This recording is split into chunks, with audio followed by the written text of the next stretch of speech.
Terima kasih kami ucapkan juga kepada Ustaz-Ustazah yang berkenan hadir pada kesempatan pagi untuk menambah khusyuk dan tawadhu kita pada pagi hari ini. Sejenak kita akan mendengarkan lantunan ayat suci Al-Quran yang akan dilantunkan oleh siswa kita. Iqra bismi rabbikal ladzi khalaq. Khalaqal insana min 'alaq. Bacalah dengan menyebut nama Tuhanmu yang menciptakan.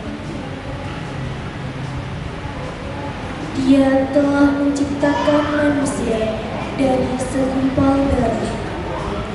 Indonesia Raya, merdeka, merdeka, hiduplah Indonesia Raya. Baik, acara selanjutnya adalah sambutan. Sambutan pertama akan disampaikan oleh PJ acara kepada Ustadz Muhyiddin. Kami persilakan. Berapa kali perubahan kurikulum dan mudah-mudahan katanya itu adalah kurikulum disempurnakan, penyempurnaan kurikulum. Mudah-mudahan betul-betul sempurna. Tapi pasti akan ada penyempurnaan lagi dan lagi. Sejak tahun 2022, alhamdulillah berlanjut di tahun 2023 ini. Harapannya kami sebagai mitra pendidikan bisa ikut berkontribusi dalam hal pengembangan pendidikan kita di Indonesia sehingga pendidikan kita lebih maju dan baik lagi. Hari ini kita akan mengikuti THT ya untuk kurikulum merdeka. Perlu digarisbawahi bahwa urgensi kurikulum itu sangat penting di dalam sistem pendidikan apapun juga ya. Saya sebagai pembina yayasan, alhamdulillah kita setelah kurang lebih 20 tahun bergerak dalam pendidikan, jadi ada kata-kata baku ya, dari mungkin yang menjadi moto kita yaitu cerdas, berkarakter, dan berkualitas. Ini mungkin yang menjadi cantolan kita. Kita ingin bagaimana nanti generasi lembaga dan generasi kita ini menjadi generasi yang seperti ini. وسلم على سادتنا رسول الله أجمعين. اللهم صل على سيدنا محمد الفاتح لما أغلق والخاتم لما سبق ناصر الحق بالحق والهادي إلى صراطك المستقيم وعلى آله حق قدره ومقداره.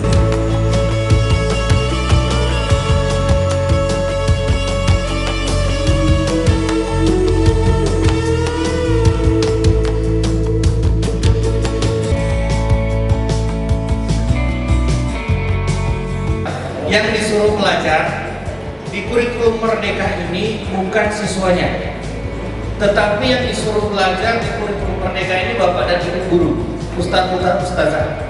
Kenapa? Karena harapannya begini, kalau ustazahnya pinter, keren, bisa membawa sebuah pembelajaran yang menyenangkan, anak-anak yang ada di dalam kelas mereka pasti mendapatkan aura bahagia dari ustazah. Bahwa menjadi pendidik, menjadi guru itu jangan punya niat pinterkan anak.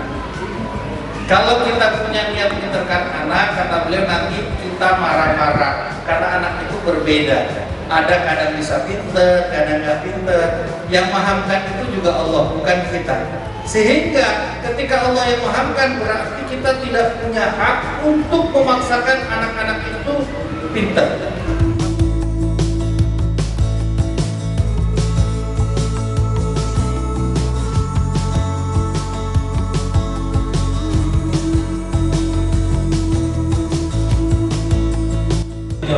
Biasalah Bu, menterinya kan ganti, tidak lagi seperti ini. Oke? Yang pertama, kurikulum merdeka lahir dikarenakan kurikulum itu sifatnya apa? Sifatnya dinamis. Karena guru-gurunya selama ini kalau ngajar dikejar target kurikulum, yang penting materinya sampai selesai. Tapi ternyata kepandaian anak-anak kan tidak bisa diaplikasikan dalam kehidupannya.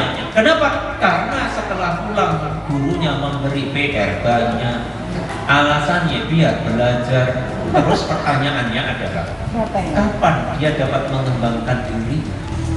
Kalau nanti ada aba-abanya genap, yang hormat hanya yang genap.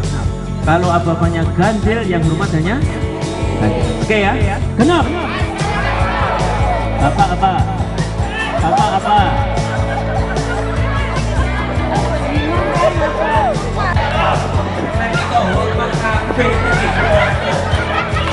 Amin dari kanan. Ayo ini mana ini? Karena nanti kita akan kedatangan pengusaha dari Dubai. Maka diperlukan sebuah sambutan kreativitas dari kelompok. Buatlah yel-yel semangat yang mengandung makna.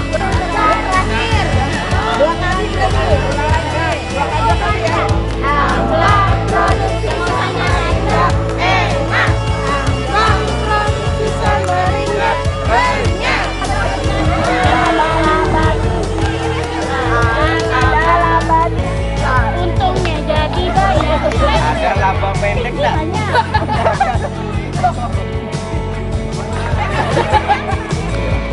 Jadi kebetulan pengusaha dari Dubai tadi sudah memberikan contoh kepada kita untuk kita sekalipun pengusaha kaplan ya, itu mendapatkan tender membuat pesawat terbang.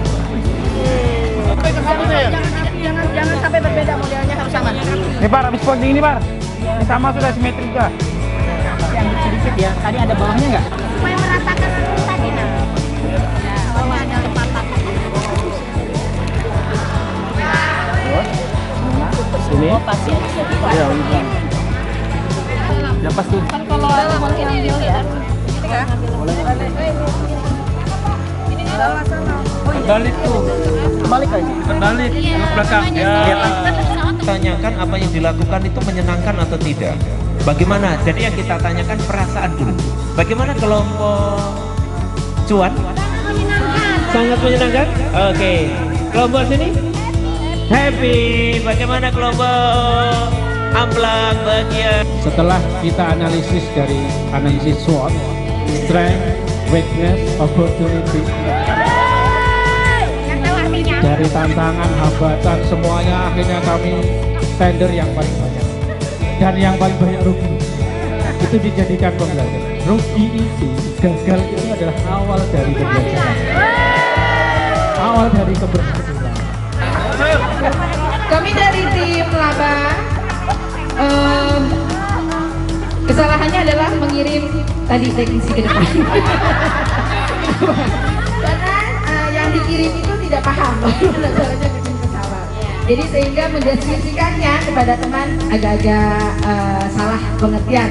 Dari kelompok kami mungkin yang pertama karena kami mempertimbangkan dari aspek penjual dan pembeli, maka yang pertama kami perhatikan adalah kualitas. Jadi siapapun teknisi yang dikirim dari kelompok kami berusaha membuat tadi sesuai dengan instruksi yang ada di situ. Jadi ada 14 teknisi, maka kami sepakat mengambil 14 lembar atau 14 tender. Walaupun dari 14 teknisi memiliki kemampuan yang berbeda-beda. Dari 14 hanya satu yang sukses. Ilmu sosialnya, inilah makna dari pembelajaran proyek. Jadi tidak berdasarkan tadi, tapi keilmuan dari berbagai macam. Jelas ya? Oke. Jangan menyerahkan suatu tugas pada orang yang bukan ahli. Gitu kan Bapak Ibu? Nah Bapak Ibu tadi tidak mikir, yang dihitung adalah jumlah orang. Jumlahnya berapa, dianggap semua bisa, dianggapnya semua teknis. Padahal tidak.